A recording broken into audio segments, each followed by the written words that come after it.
Welcome, MHP Rhino Nation, to another episode. Let's get dive deep into MHP's baby. Yeah. Welcome to the Deep Dive, where we really try to uncover the blueprints behind what works. Today, we're doing something a little different. I think it's going to unlock some serious aha moments for you. We're actually pulling back the curtain on the incredibly detailed production guide for a really highly regarded, very niche-specific show. It's called the MHP Rhino Deep Dive with Barnaby Ballows. Mm-hmm. Think of it like peeking into the playbook of champions, but for content creation. Yeah, it's honestly an absolute masterclass in planning. And what's so intriguing here, I think, is that while this guide is super focused on, like you said, the mobile home park industry. Right, very niche. Very niche, but the principles it lays out, content strategy, audience engagement, rigorous production, that stuff is universally applicable. So we're not just going to summarize it. We're really aiming to extract the underlying method, the systemic thinking behind it all, and maybe find the surprising little nuggets you can apply to your own projects. Could be a presentation, a report, or just making your own learning stick better. Absolutely. So our mission today is to dissect this incredibly detailed map, this guide, and pull out the most impactful strategies. How do you build, scale, and operationalize a powerful informational platform? We're going to use this guide as our map. Let's do it. It's about understanding the engine, really, that drives top-tier content. Yeah. So let's dive in and see what makes this Rhino show tick. Okay, so every powerhouse project, it really starts with a clear why, doesn't it? Always. And this guide, wow, it makes it crystal clear for the MHP Rhino Deep Dive. It's not just about, throwing information out there. It's strategically designed to attract very specific groups. We're talking sellers, buyers, operators, brokers, even lenders, directly into what they actually call the Rhino ecosystem. Right, that term ecosystem is key. So they're not just making content, they're building a funnel, a community, and a business, sort of all at once. Exactly right. And that explicit objective, that why, it's foundational. It dictates pretty much every single decision they make afterwards in their content strategy. It just highlights the immense power of having purpose-driven content. The guide spells out 3 core goals very clearly. First, level up their internal sales teams. Okay. Give them better scripts, ways to handle objections, clear KPI tracking, key performance indicators, the numbers that show if you're actually hitting your targets. Makes sense. Internal focus first. Then second, systemize their operations. This means documenting SOP's standard operating procedures so well that partners can easily replicate stuff, scale things up. Okay, making it repeatable. And third, the big one maybe, expand the Rhino universe. They use things like books, online courses, a newsletter, a dedicated community. So it's not just a show. It's a really meticulously planned growth engine. That clarity of purpose, it really sounds like it underpins everything, including how they define their brand and voice. I was really struck by their brand and voice guardrails. They specifically mandate a tone that's bold, witty, unflinching, ethical. And I love this specific phrase, Rhino tough sentences that bite, never cruel. Yeah. What do you think that never cruel part really means in practice? Oh, it's absolutely crucial because it builds trust, right? Rhino tough isn't about being nasty or mean-spirited. It's about being sharp, direct, incisive, cutting through complexity without getting personal or derogatory. You see this really clearly in their satire rule, which just says they have to punch up at broken incentives and lazy thinking, not at individuals. Punch up. I like that. Yeah, it's not just a clever line. It's basically an ethical compass. It ensures their wit serves a constructive purpose, fosters smart debate instead of just cynicism. It keeps the focus on systemic problems, not personal attacks. That's huge for maintaining credibility while still being, frankly, entertaining. That's a really sophisticated way to handle satire, especially in a business context. And those guardrails, they clearly translate into the actual Barnaby Ballows on-air persona. He's described as a charming cross-examiner who cuts through fluff. How do they make that happen? Like, what are his signature moves? Well, it's not just a description. It's practically a toolkit for engagement. Barnaby isn't just talking. He's, in a way, performing. He uses his Ballows BS barometer to quickly call out misleading claims. He often uses rapid-fire cross-examination to peel back layers of jargon or fuzzy assumptions. He'll throw in these sarcastic red flag bingo calls. They're flag bingo. Yeah, to highlight common pitfalls. It makes complex, sometimes frustrating scenarios feel relatable, maybe even a bit humorous. And his One Number That Matters segment, it boils down complicated financial stuff or operational data to one single undeniable metric. work. Wow. So these aren't just, stylistic choices. They're structural elements designed to make sure even really dense topics get presented with clarity, impact, and a memorable personality. And it's not just what they say, but also how they get listeners to act. The guide's instruction for calls to action, CTAs, is so smart. Direct, one-step actions, no vague, let me know if you're interested kind of thing. Right. It's grab the guide or book a call. It simplifies the path for the listener, doesn't it? Absolutely. Removes friction, makes it easy to take the next step. Okay, so they've got their why, their distinct voice. Yeah. So now they need the what, the actual content. The guide outlines 8 core content pillars. These ensure they cover everything important for their audience. We're talking things like cold calling mastery for sales folks, deal mechanics for the finance side, myth-busting and exposés to challenge common wisdom, and case studies to show how it works in the real world. How do these pillars keep it broad and deep without just being overwhelming? Well, they act like a structured curriculum, Right. essentially, instead of just randomly chasing whatever's hot this week. These pillars ensure they consistently deliver value across all the critical areas of their specific industry. It's like almost like a mini university for mobile home park investors. But what's really powerful, I think, are the RHINO way frameworks. These give structure to how they teach. The main RHINO acronym itself is like a content filter. Research, honest framing, insight density, no fluff negotiation, and operational follow-through. Okay, RHINO. Yeah. And insight density, for instance, that means every minute of audio has to be packed with actionable value. It should challenge your assumptions, not just repeat stuff you already know. That's a really clear filter for quality. But they go even further, right, with really practical frameworks for specific tasks. Tell us more about that 5x5 prospecting or the 3-beat call. Those sound intriguing. Oh, absolutely.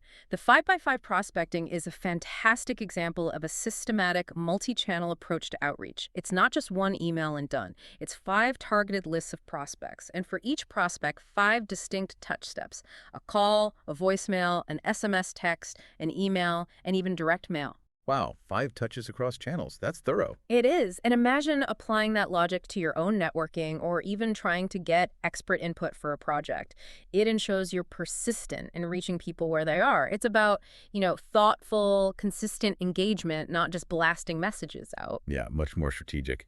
And the 3-beat call. That's for cold outreach. Super simple, super effective. Credibility, why should they listen to you? Relevance, why does it matter to them right now?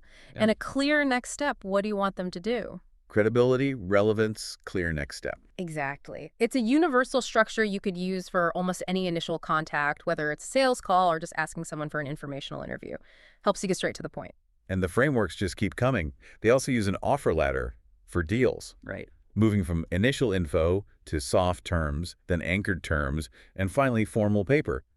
And for improving processes, they have this ops flywheel. Intake, verify, systemize, measure, improve. Can you just briefly explain what a flywheel kind of implies there? Sure. The offer ladder basically maps out a clear step-by-step path for a potentially complex sale. It respects the buyer's journey, building trust and commitment gradually. And the ops flywheel, think of a heavy wheel. You put in effort, it starts spinning, and each rotation builds momentum and makes the next spin easier, more efficient. Okay, gaining momentum. Exactly. For operations, it means every process is constantly being looked at and refined. You intake a new task or process, verify what's needed, systemize it into an SOP, measure how it's performing with those KPIs we talked about, and then use that data to improve it. A closed loop. Precisely. A closed loop of optimization. What's really striking here is how these explicit frameworks don't just tell you what needs doing, they give you a system for how to do it. They turn abstract ideas into, practical toolkits you can use immediately. That structured approach seems baked into absolutely everything they do. Let's talk about the actual episode architecture for their main deep dives. It's incredibly detailed. It starts with a cold open that they describe as a spicy promise. Yeah, I love that description. That cold open is designed to hook you instantly, right? Present a compelling problem or maybe a bold claim that just demands your attention. Then, after a quick sound sting or show ID, the setup clearly lays out who the episode is for, what the stakes are, and what outcome you, the listener, can expect. Setting expectations right away. Exactly, demonstrating immediate relevance. Then, their episodes tend to follow a pretty classic 3-act structure. Act I gives you the context, sets the stage. Act 2 dives into the mechanics, so that's where the numbers, the frameworks, the actual strategies come in. And Act 3 is all about application.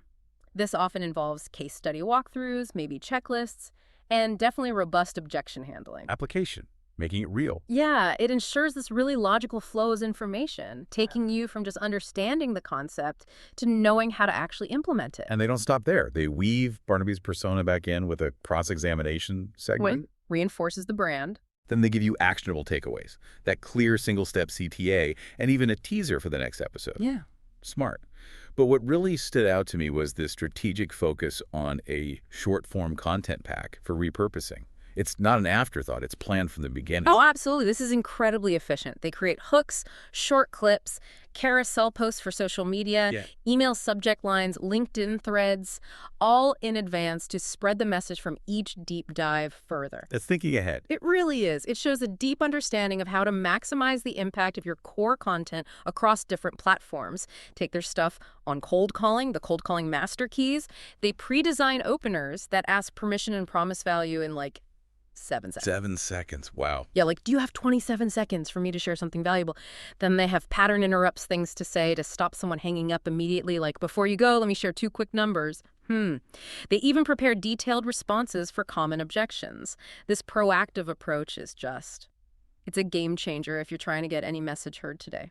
And that follow-up cadence you mentioned earlier, it's a masterclass in persistence too, isn't it? Yeah. A multi-channel, multi-touch plan over 14 days using calls, texts, email, even direct mail. It just shows how much thought goes into making sure every minute of that core audio translates into wider impact and ultimately conversion. It absolutely does. This whole systematic distribution approach, it's designed for maximum reach and engagement from one single high-effort piece of content. And naturally, all this careful planning feeds into strong SEO and discoverability.